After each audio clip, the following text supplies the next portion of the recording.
justru orang Quraisy yang terlihat mendapatkan keuntungan. Ya kan? Pertama, tidak mau ditulis Bismillahirrahmanirrahim, tapi ditulis apa? Bismika Allahumma. Tidak mau ditulis dari Muhammad Rasulullah SAW, tapi ditulis Muhammad bin Abdillah. Kemudian kalau ada orang yang murtad, tidak boleh dieksekusi. Ada orang Madinah dalam arti yang keluar dari Islam akan mendapatkan suaka politik di Makkah, sedangkan orang Islam yang masuk, orang Makkah yang masuk Islam tidak boleh dapat suaka politik di Madinah. Keuntungan dari kaum muslimin ada di poin ketiga, yaitu tidak boleh ada peperangan antara kaum muslimin dan orang Quraisy selama 10 tahun, dan tidak boleh ada gangguan-gangguan terkait dengan dialog orang dengan Islam, atau ketika orang diajak untuk berdialog itu tidak boleh dilarang. Maka tidak ada satu orang pun yang berdialog terkait dengan keislaman melainkan mereka masuk Islam. Itulah pemicu kenapa orang-orang Quraisy akhirnya melanggar perjanjian Hudaybiyah yang awalnya berlaku selama 10 tahun, hanya bertahan 2 tahun saja. Setelah itu kemudian Rasulullah SAW setelah terjadi gencatan senjata, maka Rasulullah SAW melakukan atau mencoba melakukan korespondensi, usaha untuk meraih atau mendakwahi orang-orang di luar Jazirah Arab. Di luar Jazirah Arab, apa yang paling memungkinkan hari itu, saat itu yang sangat memungkinkan adalah selain mengirim ekspedisi dakwah misalnya ke Habasyah, meneruskan ekspedisi yang dilakukan oleh Ja'far bin Abi Thalib, maka kemudian Rasulullah SAW menulis surat kepada para penguasa. Menulis surat, walaupun Rasulullah SAW tidak bisa membaca dan menulis, tapi beliau punya sekretaris, punya katib, punya orang-orang yang bisa menulis. Di antaranya adalah Ali bin Abi Thalib, kemudian ada Ubay bin Ka'ab, kemudian ada di belakang kemudian ada Abu Sufyan, anak Abu Sufyan, Muawiyah bin Abi Sufyan. Nah, ini adalah orang-orang yang kemudian ditulis diberikan perintah untuk membuat teks surat kepada para raja-raja pada akhir tahun 6 Hijriah. Setelah kembali dari India, Rasulullah SAW menulis surat yang ditujukan kepada beberapa raja yang berisi seruan agar mereka masuk ke dalam Islam. Saat hendak menulis surat-surat yang ditujukan kepada beberapa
Asyura. Kemudian ada puasa Ayyamul Bid yang ditantunkan. Nah, ketika kita ingin mencoba untuk share ya, info itu, maka masukkan di dalamnya pengharapan kepada Allah Subhanahu wa taala, satu motivasi untuk mengajak orang. Ya, sehingga apa? Hari ini mengirim surat begitu mudah. Antum mengirim surat kepada siapa hari ini? Itu hanya perlu menggunakan jempol saja. Mengirim surat kepada siapa? Kepada Trump.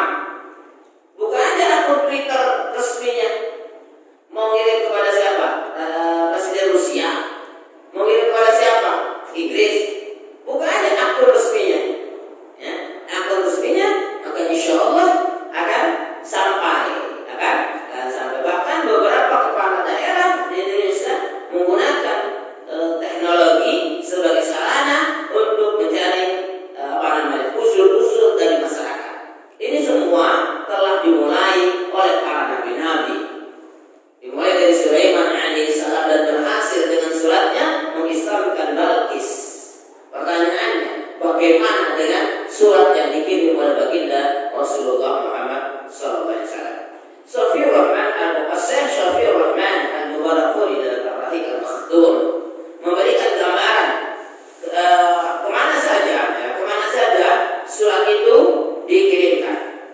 Kalau dalam EK itu satuan internasional atau kesepakatan internasional, atas itu adalah utara. Ke arah utara, Nabi Muhammad SAW mengirim Suja bin Wahab untuk bertemu dengan Al-Haris Al-Ghassani, mengirimkan surat. Surat pertama kita diturunkan ya, ke arah selatan. Nabi Muhammad SAW mengirim Amr bin Umayyah kepada Najasyi. Ya. Tidak disebutkan keterangan apakah Najasyi yang dimaksud ini adalah Najasyi yang dahulu telah memperkenankan Ja'far bin Abi Thalib sebagai utusan Nabi Muhammad SAW mencari suaka untuk menghindarkan diri dari kejahatan orang Quraisy. Namun pada akhirnya kita mendengar bahwasanya ada Najasyi yang masuk Islam. Najasyi itu adalah gelar bagi raja-raja di Habasyah. Seperti gelar raja-raja misalnya di Yogyakarta, Hamengkubuwono 1, 2, 3. Sekarang Hamengkubuwono berapa? 11, 9, 10 ya. Urutannya itulah pokoknya. Nah, itu ada raja. Nah, gelar jadi bukan nama orang. Ya, bukan raja, gelar kebangsawanan, gelar raja. Itu yang pertama. Yang kedua dikirimkan kepada Habib, diutus Habib bin Abu Bakar, bin Abi Bakar kepada Muqawqis ya, untuk ke arah tenggara ya. Kemudian surat yang ketiga dikirimkan oleh Nabi Muhammad SAW kepada Raja Romawi ke Bizantium, ke arah Bizantium ya. Abdullah bin Hudzaifah As-Sahmi kepada Kisra ya. Berarti Kisra berarti Raja Persia ya,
seluruh dunia untuk diajak untuk masuk Islam, semangat spirit inilah yang kemudian terus dikembangkan oleh khalifah-khalifah setelahnya. Kita akan perinci. Yang pertama-tama ada surat kepada Najasyi, Raja Habasyah. Raja Habasyah yang dikenal dengan Najasyi ini nama aslinya adalah As-Samah bin Al-Abjar. Beliau menulis surat ini Nabi Muhammad Sallallahu Alaihi Wasallam menulis surat ini dan dikirim melalui kurir yang bernama Amr bin Umayyah Ad-Damri pada akhir tahun 6 Hijriah. Sekarang tahun berapa? 1442 Hijriah. Berarti berapa tahun yang lalu? Masya Allah, ya. Di akhir tahun 6 Hijriah. Akhir tahun itu bisa berarti Dzulqa'dah, Dzulhijjah, antara Dzulqa'dah, Dzulhijjah di musim-musim haji. Teman-teman yang dimuliakan Allah Subhanahu wa taala, atau pada bulan Muharram tahun ke-7 Hijriah. Jadi akhir tahun masuk ke awal tahun. Imam At-Tabari dalam kitabnya menyebutkan teks surat itu, tetapi perlu penelitian lebih lanjut sebab ada kemungkinan itu bukan teks surat yang ditulis oleh Nabi Muhammad SAW setelah perjanjian Hudaybiyah, melainkan surat yang dibawa Ja'far ketika hijrah ke Habasyah bersama rekan-rekannya. Jadi ke Habasyah ada dua kemungkinan korespondensi. Tetapi hadis Nabi Muhammad SAW ketika Ja'far bin Abi Thalib hendak berhijrah bersama 82 orang sahabat laki-laki dan perempuan, itu hanya berpesan begini: pergilah kamu ke Habasyah karena di sana dipimpin seorang raja yang adil yang tidak akan menzalimi siapapun. Ini biasa, ya. Apa urgensinya perbedaan ini? Karena akan terkait dengan masalah fikih, boleh jadi, ya, karena muncul kemudian peristiwa wafatnya Raja Habasyah, yang kemudian Nabi Muhammad Sallallahu Alaihi Wasallam melaksanakan salat gaib. Ya, artinya Habasyah atau Raja Najasyi telah masuk Islam. Kemudian para ulama memiliki dua perbedaan pendapat tentang hukum salat gaib. Misalnya hari ini di suasana COVID-19 yang kemudian klasternya mulai bertambah, ya kan? Hati-hati ya, kita patuhi protokol kesehatan. Itu apa namanya?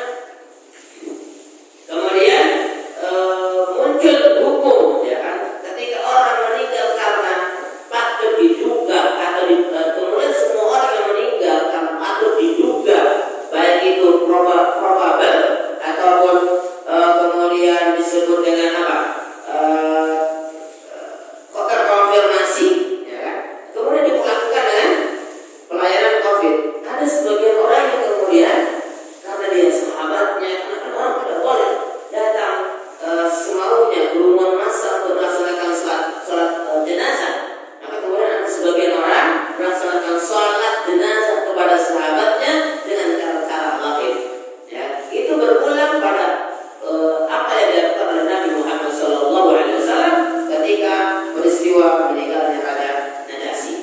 Teman-teman yang dimuliakan Allah Subhanahu wa taala, surat yang ditulis oleh Nabi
di seluruh